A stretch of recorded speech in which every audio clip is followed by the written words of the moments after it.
আসসালামু আলাইকুম প্রিয় দর্শক, ভারতের আনুষ্ঠানিক যে অবস্থানটা, মানে শেখ হাসিনা দেশে আসতে পারবেন কিনা, ভারত তাকে ফেরত পাঠাবে কিনা, অথবা ভারতের অনুমতি ছাড়াই শেখ হাসিনা নিজে নিজে চলে আসতে পারবেন কিনা, এটা নিয়ে শেখ হাসিনাও কিছু কথা বলেছেন।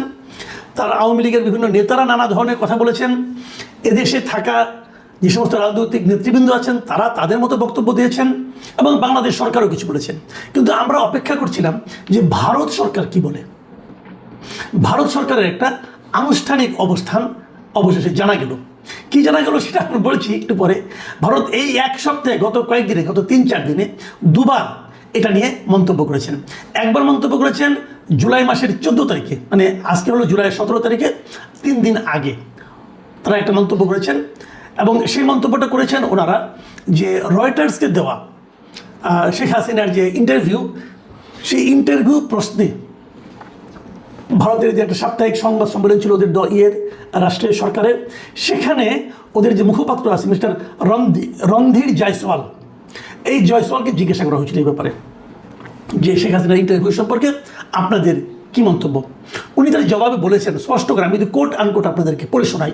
উনি বলেছিলেন যে এই নির্দিষ্ট বিষয়ে আমাদের অবস্থানের কোনো পরিবর্তন হয়নি।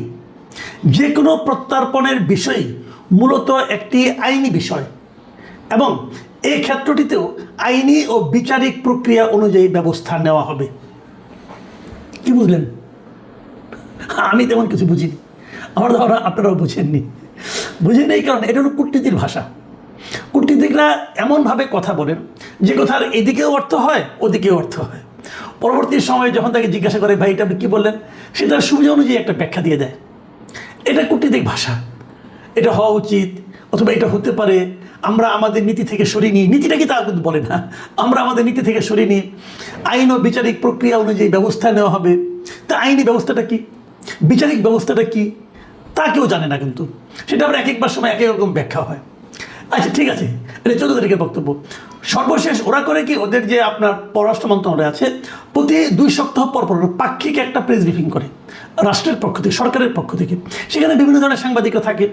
সেরকম একটা ব্রিফিং হয়েছে, দ্বিসাপ্তাহিক ব্রিফিং যেটাকে বলে, ব্রিফিং হয়েছে আজকে, মানে আজকে 17 জুলাই। সেই ব্রিফিংয়ে তাকে আবার সাংবাদিকরা জিজ্ঞাসা করেছে যে শেখ হাসিনার ব্যাপারটা আপনারা কী করছেন অথবা কী করবেন। এবার উনি কী বলেছেন? একই কথা বলেছেন। এবার উনি বলেছেন যে বাংলাদেশের পাঠানো যে প্রত্যর্পণ অনুরোধ আছে, বাংলাদেশে কিন্তু পররাষ্ট্র মন্ত্রণালয় বলছেন যে তারা ভারতকে শেখ হাসিনাকে ফেরত দেওয়ার জন্য চিঠি দিয়েছেন। বাংলাদেশের সঙ্গে ভারতের একটা প্রত্যর্পণ চুক্তি আছে, সেই চুক্তি অনুযায়ী তারা একটা চিঠি লিখেছেন যে আপনারা শেখ হাসিনাকে আমাদের কাছে ফেরত পাঠান।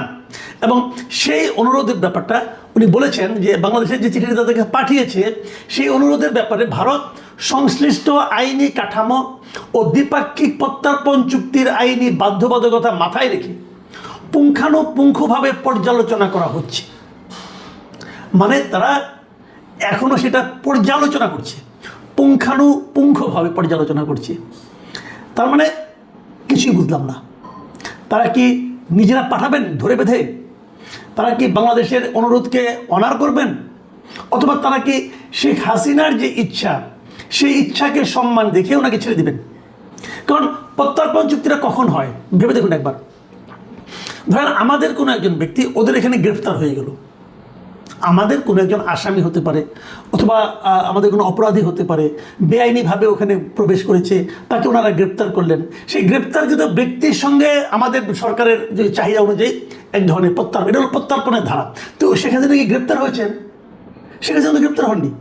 শেখ হাসিনা যখন ভারতের মাটিতে নেমেছেন তখন তো ভারতীয় সরকার ওনাকে অভ্যর্থনা দিয়েছেন, ওনাকে গ্রহণ করেছেন সম্মানের সাথে। কাজে শেখ হাসিনা তো কোনো গ্রেপ্তারকৃত ব্যক্তি নন। ব্যাপারগুলো খেয়াল করেন। কাজে তার সঙ্গে প্রত্যর্পণ চুক্তিটা কীভাবে হবে? তবে দেখেন আমি আরেকটা কথা বলি, আমাদের সঙ্গে ভারতের যে প্রত্যর্পণ চুক্তিটা আছে, একটা চুক্তি আছে, কিন্তু সেই চুক্তিতে কিন্তু একটা ধারা আছে।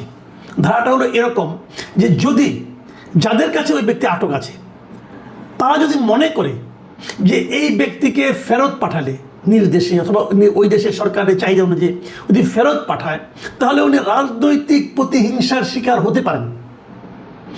যদি তারা মনে করে, প্রমাণ করার কোনো ব্যাপার না, কিন্তু যদি তারা মনে করে তাহলে তারা এই চুক্তির এই ধারা অনুযায়ী তাকে নাও পাঠাতে পারে।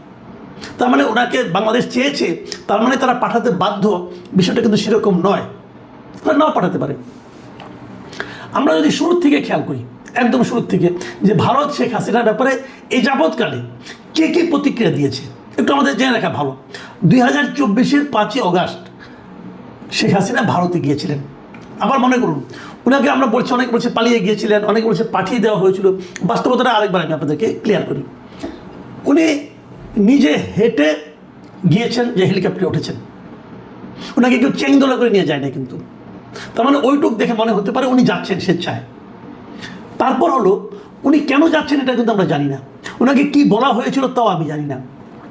শেখ হাসিনা নাকি কার সঙ্গে বলেছেন শুনলাম আমি এর মধ্যে, যে ওনাকে নাকি বলা হয়েছিল আপনাকে টুঙ্গিপাড়া নিয়ে যাওয়া হচ্ছে। আমি জানি না একটি সত্য মিথ্যা, তো যাই হোক উনি গিয়েছেন, প্লেনে উঠেছেন। সে প্লেনটা কে চালিয়েছে? বাংলাদেশের সেনাবাহিনীরই অথবা বিমান বাহিনীর অথবা সশস্ত্র বাহিনীর কোনো একজন পাইলট চালিয়েছে। তো উনি যদি চালান, তাহলে শেখ হাসিনাকে উনি বলেছেন আর ওনারা তার অর্ডার ফলো করেছেন। যে লোক পালিয়ে যায় তার অর্ডার কি তখন সেনাবাহিনী ফলো করে? তাহলে ওনাকে নিয়ে গেল, নিয়ে যাওয়ার পর কোথায় নিয়ে গেল? দেশের বাইরে নিয়ে গেল। আমাদের দেশের আকাশসীমা পার হয়ে অন্য দেশের আকাশসীমায় আমাদের হেলিকপ্টার গেল। কেন গেল? আমি প্রশ্নগুলি করছি কিন্তু কেবল, আপনারাও এই প্রশ্নগুলো বারবার উচ্চারণ করবেন, তাহলে হয়তো একটা সমাধান পাবেন। কেন গেল ওই দেশে? আমি আমার হেলিকপ্টার, ওরা যদি ভিন দেশি হেলিকপ্টার হিসাব করে গুলি করতো, তাহলে তো আমার হেলিকপ্টারটা মূল্যবান একটা জিনিস ধ্বংস হয়ে যেত, তাই না? শেখ হাসিনা সে কেন ওরা খারাপ লোক বুঝলাম, কিন্তু হেলিকপ্টারটা তো একটা গুরুত্বপূর্ণ জিনিস, আমাদের সম্পত্তি। তার মানে আপনারা আলাপ করে গেছেন, আপনারা যেখানে যাচ্ছেন তাদের সঙ্গে কথা বলেছেন যে আমরা ওনাকে পাঠাচ্ছি। তাহলে উনি পাঠালেন নাকি আপনারা পাঠালেন? প্রশ্নগুলো খেয়াল করুন। আবার উনি এখানে গিয়েছেন কী হিসেবে গিয়েছেন? এই যে প্রশ্নগুলো, এগুলি কিন্তু পরবর্তী সময় উঠবে। দেখুন, 2024-এর অগাস্ট উনি গিয়েছেন, এবং 2024-এর অগাস্টেই ভারতের পক্ষে ভারতের পররাষ্ট্রমন্ত্রী এবং তাদের পররাষ্ট্র মন্ত্রণালয়ের মুখপাত্র রণধীর জয়সওয়াল উভয়ে কিন্তু বিবৃতি দিয়েছেন, ওনাদের সংসদেও একবার দিয়েছেন। এবং তখন তারা কি বলেছেন? তখন ভারতের পররাষ্ট্রমন্ত্রী বলেছিলেন যে তিনি অত্যন্ত স্বল্প সময়ের নোটিশে এবং জরুরি পরিস্থিতিতে ভারতে এসেছেন, এটা বলেছেন। তারপর আর কি বলেছিলেন আমি আপনাদের আবার পড়ে শোনাই। তার ভবিষ্যৎ পরিকল্পনার বিষয়টি সম্পূর্ণ তার নিজের সিদ্ধান্তের উপর ছেড়ে দেওয়া হয়েছে এবং এটি নিয়ে মন্তব্য করা ভারতের জন্য সমীচীন নয়। তার মানে হলো শেখ হাসিনা কি করবেন কি করবেন না, টোটাল বিষয়টা ভারত দেখছে না, ওটা শেখ হাসিনা দেখবে। তার ভবিষ্যৎ পরিকল্পনার বিষয়টি সম্পূর্ণ তার নিজের সিদ্ধান্তের উপর ছেড়ে দেওয়া হয়েছে। এটা কিন্তু ভারতের খোদ পররাষ্ট্রমন্ত্রী এস জয়শঙ্কর বলেছিলেন। তার মানে শেখ হাসিনার ভবিষ্যৎ বিষয়টা শেখ হাসিনার উপর। শেখ হাসিনা যদি বলেন যে আমি এখন চলে যাব, ভারত থেকে আটকাবে না, তখন আটকাবে কেন? পররাষ্ট্রমন্ত্রী নিজেই বলেছেন যে ওনার সিদ্ধান্ত ওনার উপর। এবং তারপরে এটাও বলেছেন যে এটি নিয়ে মন্তব্য করা ভারতের জন্য সমীচীন নয়, ভারত কোনো মন্তব্যই করবে না। এবং পরবর্তী সময়ে যখন বাংলাদেশের পক্ষ থেকে 2024-এর নভেম্বরের দিকে যখন নাকি বাংলাদেশের পক্ষ থেকে তাদের কাছে একটা চিঠি লেখা হলো যে ওনাকে আপনারা ফেরত পাঠান, একটা আনুষ্ঠানিক চিঠি, যেটাকে নাকি কূটনীতির ভাষায় বলা হয় নোট ভার্বাল, এরকম একটা চিঠি বাংলাদেশের পক্ষ থেকে পাঠানো হয়েছিল। তখন এই রণধীর জয়সওয়াল উনি বলেছিলেন, প্রথম চিঠিটা পাওয়ার পর সঙ্গে সঙ্গে বলেছিলেন যে আমরা অনুরোধটি পেয়েছি, মানে ভারত বাংলাদেশ থেকে অনুরোধটা পাইছে এবং এটি আমাদের অভ্যন্তরীণ বিচারিক ও আইনি প্রক্রিয়ার অধীনে পরীক্ষা নিরীক্ষা করে দেখা হচ্ছে। এটা কবে বলছেন? 2024-এর শেষ দিকে, নভেম্বরের পরে, ডিসেম্বরের ফার্স্ট উইকে। তাহলে তারা কিন্তু তখন থেকে আইনি পরীক্ষা নিরীক্ষা করছেন। এবং তার 2 বছর পরে এখন যখন তাকে জিজ্ঞাসা করা হয়, উনি একই কথা বলেন যে পুঙ্খানুপুঙ্খভাবে আইনি ব্যবস্থা করা হচ্ছে, আইনিভাবে পরীক্ষা নিরীক্ষা করা হচ্ছে যে কীভাবে ফেরত পাঠানো যায় অথবা কীভাবে যায় না। আর ওনাদের পররাষ্ট্রমন্ত্রী বলেছিলেন পুরো বিষয়টা শেখ হাসিনার ইচ্ছার উপর নির্ভর করবে। তাহলে এখন প্রশ্ন হচ্ছে, এদিকে আমাদের নেতারা কিন্তু বলে বেড়াচ্ছেন, যেমন আমাদের এনসিপির নেতা উনি তো বলেছেন যে শেখ হাসিনাকে ফেরত পাঠালে পরে তার কোনো আপিলের সুযোগ নাই, তার মৃত্যুদণ্ড কার্যকর করা হবে। উনি ওনার মতো করে বলেছেন, কারণ একটা মামলায় তো ওনার মৃত্যুদণ্ড হয়েছে, ওই মামলা আপিলের জন্য 30 দিনের সময় ছিল, 30 দিনের সময় পার হয়ে গেছে, কিন্তু আপিল উনি ওনার পক্ষ থেকে করেও নাই, কাজে মৃত্যুদণ্ড হয়ে যাবে। এটা ওনার যেটা বক্তব্য, এই বক্তব্যটাও আমি মনে করি যে আইন অনুযায়ী ঠিকই আছে। শামা ওবায়েদ আমাদের যিনি পররাষ্ট্র প্রতিমন্ত্রী, তিনি বলেছেন শেখ হাসিনাকে ফেরাতে ভারতের সদিচ্ছা প্রয়োজন। উনি ওনার কূটনৈতিক ভাষায় পররাষ্ট্র প্রতিমন্ত্রী হিসেবে যেভাবে বলা দরকার সেভাবে বলেছেন। তাহলে আসলে হবেটা কি, এটা আমরা কেউ জানি না। আবার শেখ হাসিনা একটা আলটিমেটামও দিয়েছে ডিসেম্বর, উনি একটা তারিখ ঘোষণা করেছেন যে ডিসেম্বরে উনি ফেরত আসবেন।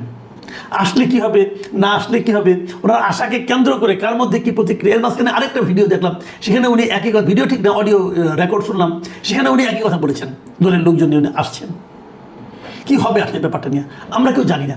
তবে আমি আসলে ওনার আসলে পরে ওনার রাজনীতির কি ভবিষ্যৎ হবে, এবং যেভাবে নাহিদ ইসলাম বলছেন যে আসবে সঙ্গে সঙ্গে ধরে নিয়ে যে ফাঁসিতে ঝুলাই দেবে, বিষয়টা কি এতই সহজ কিনা সেটাও আমার কাছে কিন্তু ক্লিয়ার না। কারণ এই দেশের নাহিদ ইসলাম হয়তো ওনার দলের শক্তির সঙ্গে তুলনা করে চিন্তা করেছেন যে আমার দলের যে শক্তি যদি এরকম হয় তাহলে কী হতে পারতো। কিন্তু নাহিদ ইসলামের পক্ষে কি কল্পনা করা সম্ভব যে এনসিপি শক্তির সঙ্গে আওয়ামী লীগের শক্তির কত পার্থক্য? মনে হয় না। সেই কী হবে বলা বড় কঠিন। তবে ভারত কি ভাবছে সেটাও কিন্তু কিছু বুঝিনি। তবে ভারত সহজভাবে কিছু বলছে না। সহজভাবে যখন কিছু না বলে, একটা সহজ প্রশ্নের যখন নাকি অস্পষ্ট উত্তর আসে, তখনই কিন্তু মানুষের সন্দেহটা বাড়ে। প্রিয় দর্শক, আমরা চলুন সন্দেহ নিয়ে আগামী কয়েকটা দিন পার করি। আল্লাহ হাফেজ।